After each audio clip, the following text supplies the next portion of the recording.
నమస్తే, welcome to hit TV. నేను మీ మాధురి. ఈ రోజు మనతో పాటు ఉన్నారు సుభాష్ శర్మ గురుజీ. నమస్తే గురుజీ. అయితే మనకి శివరాత్రి రోజు ఆడవాళ్ళకి కొన్ని ముఖ్యమైన రోజుల్లో ఈ శివరాత్రి వచ్చింది అనుకోండి. ఆ టైంలో వాళ్ళు నిజంగా ఉపవాస దీక్ష చేయొచ్చా, జాగరణ చేయొచ్చా? అంటే స్త్రీలకు బహిష్టు అనేటటువంటిది ఏదైతే ఉంటుందో, పీరియడ్స్ అనేటటువంటి సమయము, అది ప్రకృతి సహజ సిద్ధంగా జరిగేటటువంటి విషయం. దానికోసం అని చెప్పేసి ఆ సమయం అంటే భగవంతుడికి చేసే ఉపవాసంలో కూడా కొన్ని కొన్ని నియమాలు ఉంటాయి కదా! ఆ సమయంలో మాక్సిమం అయితే చేయకూడదు. ఎందుకంటే మనం బహిష్టుగా మనం ఒక మైలలో ఉంటాం కాబట్టి ఆ సమయంలో ఉపవాసం చేయకూడదు. ఎందుకు?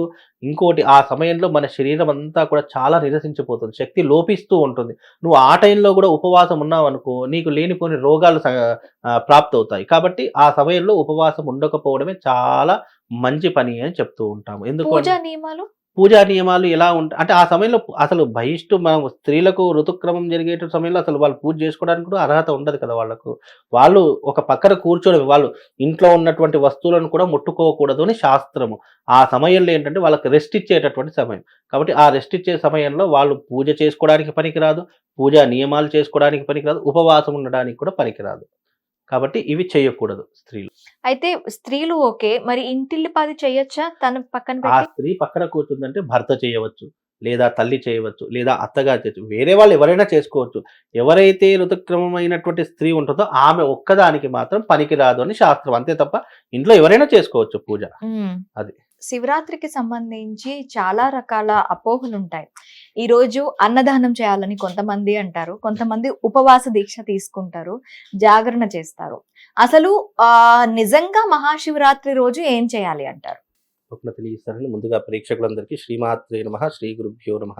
ఓం వందే శంభుమాపతిం సురగురుం వందే జగత్కారణం వందే పన్నగభూషణం మృగధరం వందే పశూనాం పతిం వందే సూర్యశశాంకవహినినయనం వందే ముకుంద ప్రియం వందే భక్తజనాశ్రయం చ వరదం వందే శివం శంకరం. ఇక్కడ శివరాత్రి అనేటటువంటి దానికి అర్థం ఏంటి అంటే, శివుడు ఆవిర్భవించినటువంటి రోజు. ఎలాగైతే మనం పుట్టినరోజులు జరుపుకుంటామో, ఎలాగైతే బర్త్‌డే ఫంక్షన్స్, మ్యారేజెస్ ఎలాగైతే జరుపుకుంటామో, అలాగే చాలామంది ఈ శివరాత్రి రోజున కొన్ని కొన్ని ఆలయాలలో శివపార్వతుల కళ్యాణం చేస్తూ ఉంటారు. అలాగే చాలా మట్టుకు శివుడు ఆవిర్భవించినటువంటి రోజు కాబట్టి శివుడికి అభిషేకాదిక్రతువులు చేస్తూ ఉంటారు. మరి శాస్త్ర ప్రమాణం ఏంటి? దీనికి థియరీ ఏంటి? అని చాలా మందికి తెలీదు. అయితే ఇది జరిగినటువంటి యుగము కృతయుగం. కృతయుగంలోనే అంటే దేవతలు ఈ శివరాత్రి అనేటటువంటి సందర్భం ఏదైతే ఉందో ఇది యుగం నుంచే ఉంది. కాబట్టి శివుడు ఉద్భవించినటువంటి నాటి నుండే ఈ శివరాత్రి అనేటటువంటిది ఉంటుంది. అయితే శివుడు ఉద్భవించడానికి గల కారణం ఏంటి? శివుడిని మీరు ఎక్కడైనా సైంటిఫిక్‌గా గుర్తుపెట్టుకోండి. దేవతల యొక్క రూపాలు విగ్రహ రూపంగా ఉంటాయి. కానీ శివుడి యొక్క రూపం మాత్రమే లింగాకారంగా ఉంటుంది. ఎందుకు? దానికి కారణం ఏంటి అనంటే గనక, పూర్వకాలంలో బ్రహ్మదేవుడికి విష్ణుమూర్తికి ఘోర యుద్ధం జరిగింది. నువ్వు గొప్పనా నేను గొప్పనా అనేటటువంటి తారతమ్యంలో ఇద్దరికీ కూడా చాలా పెద్ద గొడవ జరిగింది. అలా గొడవ జరుగుతున్నటువంటి సందర్భంలో లోకాలన్నీ కూడా స్తంభించిపోయాయి. దేవతలందరూ కూడా పరమశివుడి దగ్గరికి వెళ్ళి, ఇలా బ్రహ్మదేవుడు విష్ణుమూర్తి ఇద్దరు కూడా దెబ్బలాడుకుంటున్నారు, దీన్ని మీరే ఆపాలి అని చెప్పేసి శివుడు ఏం చేశాడంటే ఒక అగ్నిస్తంభంగా వెలిశాడు. అంటే ఆ స్తంభం ఎట్లా ఉంటుంది? ఒక అగ్నిస్తంభంలా వెలిసి బ్రహ్మదేవుడు బ్రహ్మ పాశుపతాన్ని వదిలాడు, విష్ణుమూర్తి విష్ణు పాశుపతాన్ని వదిలాడు.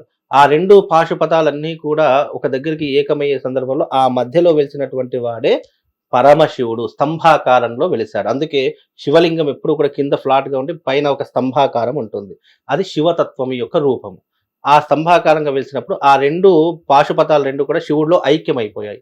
ఎందుకు గొడవలు దెబ్బలాడుకున్నారు? నువ్వు గొప్పనా నేను గొప్పనా? విష్ణుమూర్తి ఏమంటాడు? నువ్వు నా నాభి నుంచి వచ్చావు కాబట్టి నువ్వు పిలిస్తే నేను పలకడం ఏంటి? బ్రహ్మదేవుడు విష్ణులోకానికి వెళ్ళాడు.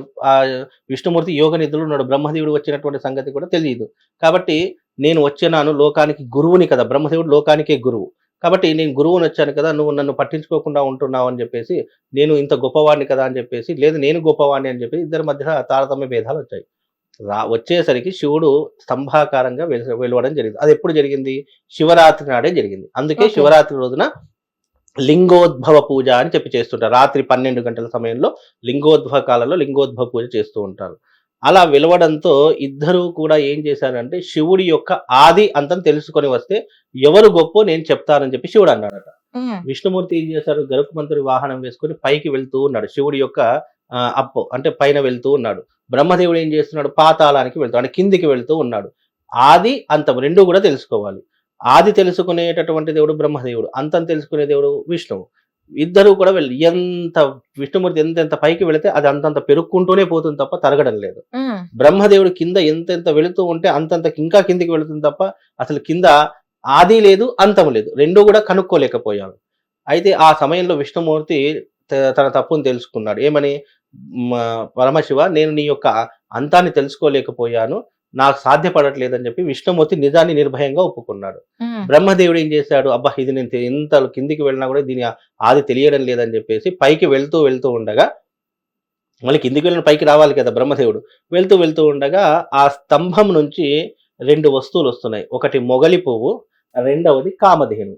ఈ రెండు కూడా కిందికి వస్తూ ఉండగా బ్రహ్మదేవుడు ఏం చేశాడు అని అంటే గనక, నేను ఆదిని తెలుసుకొని వచ్చాను కాబట్టి మీరిద్దరు నాకు సాక్ష్యం చెప్పాలి అని చెప్పేసి వాళ్ళ మొగలి పువ్వుని కామధేను రెండుని తీసుకొని పరమశివుడి దగ్గర ఉన్నారు. ఉండేసరికి నేను నీ ఆది తెలుసుకున్నాను స్వామి, ఇదిగో దానికి సాక్ష్యంగా ప్రత్యక్షంగా వీళ్ళని తీసుకొని వచ్చాను, వీళ్ళు నాకు అక్కడ కనిపించారని చెప్పేసి శివుడి దగ్గర సాక్ష్యం చెప్పడానికి తీసుకొచ్చారు. అది శివుడు అడుగుతున్నారట, మొగలి పువ్వు నిజంగానే బ్రహ్మదేవుడు ఆదిని తెలుసుకున్నాడా అని చెప్పేసి అన్నాడు. అవును తెలుసుకున్నాడు, నిజమే స్వామి, నేనే సాక్ష్యం అని చెప్పి అబద్ధపు సాక్ష్యం చెప్పింది మొగలి పువ్వు. అందుకే మొగలి పువ్వు పూజకు పనికిరానటువంటి పువ్వుగా అప్పటి నుంచి శాపం ఇచ్చారు భగవంతుడు. మొగలి పువ్వు అందుకే పూజలో ఎప్పుడు కూడా ఏ పూజలు కూడా మనకు మొగలి పువ్వు కనిపించదు. అలాగే కామధేను అంటే ఆవు కూడా అబద్ధపు సాక్ష్యం చెప్పింది. మరి ఆవుని కూడా శిక్షించాలి కదా, మరి ఇప్పటికీ మనం ఆవుని పూజిస్తున్నాం.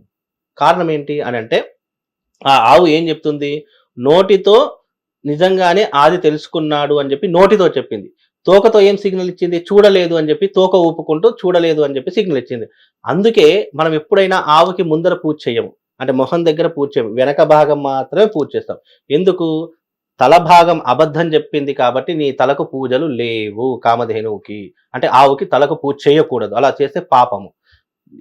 తోక నిజం ఒప్పుకుంది కాబట్టి నీ వెనక భాగంలో వచ్చేటటువంటి ప్రతిదీ కూడా పుణ్యాచరణకు కార్యాచరణకు ఉపయోగపడతాయి. నీ తోకకు ఎవరైతే అంటే నీ వెనక భాగంలో ఎవరైతే పూజ చేస్తారో వాళ్ళకు అనంత పుణ్యఫలాదులు కలుగుతాయని చెప్పి పరమశివుడు వరమిచ్చారు. అందుకే ఆవు వెనక వచ్చినటువంటి మూత్రాన్ని మనం పూజిస్తాము, ఆవు పేడని పూజిస్తాము, ఆవు పాలని పూజిస్తాము. అంటే ఆవు వెనక భాగం నుంచి వచ్చిన ప్రతిదీ కూడా పూజనీయమైనటువంటిదిగా మారిపోయింది. అందుకే గోమాతకి బ్రహ్మదేవుడు అబద్ధపు సాక్ష్యం చెప్పాడు. అందుకే బ్రహ్మదేవుడికి భూలోకంలో ఎక్కడ కూడా గుడులు లేవు, బ్రహ్మదేవుడికి పూజలు లేవు. కాబట్టి ఆ సమయంలో ఉద్భవించినటువంటిది శివలింగం. అందుకే శివరాత్రి రోజున ఉద్భవించిన శివుడికి అభిషేకాది క్రతువులు ప్రారంభం చేయడం మొదలైంది. మొట్టమొదటిగా అభిషేకం చేసింది ఎవరు, విష్ణుమూర్తి, బ్రహ్మదేవుడు. విష్ణుమూర్తి అభిషేకం చేసిన వెంటనే నువ్వు నిజాన్ని నిర్భయంగా ఒప్పుకున్నావు, నువ్వు నా అభిషేకాన్ని చేశావు కాబట్టి నువ్వు నాతో సమానంగా పూజలు అందుకుంటావు అని విష్ణుమూర్తికి వరమిచ్చాడు. అప్పటికి శాపగ్రస్తుడైనటువంటి బ్రహ్మదేవుడు ఏం చేశాడు, నువ్వు శాపగ్రస్తుడు అయ్యావు కాబట్టి నీకు భూలోకంలో పూజలు లేకపోయినా యజ్ఞయాగాదులలో కానీ గురువులలో కానీ ప్రప్రథమంగా నువ్వు గురుస్థానంలో ఉంటావు అని చెప్పేసి వరమిచ్చాడు. అందుకే బ్రహ్మదేవుడికి జపము తపము హోమం ఇవి మాత్రం ఉన్నాయి, పూజలు మాత్రం లేవు. అందుకే ఈ శివుడు ఉద్భవించినటువంటి కాలమే మహాశివరాత్రి. ఎవరైతే శివరాత్రి రోజున అభిషేకం చేస్తారో వాళ్లకు గత జన్మ పాపాలు శాపాలు ఏవున్నా కూడా తొలగిపోతాయి అని చెప్పి శివరాత్రి రోజున అభిషేకం చేస్తాము.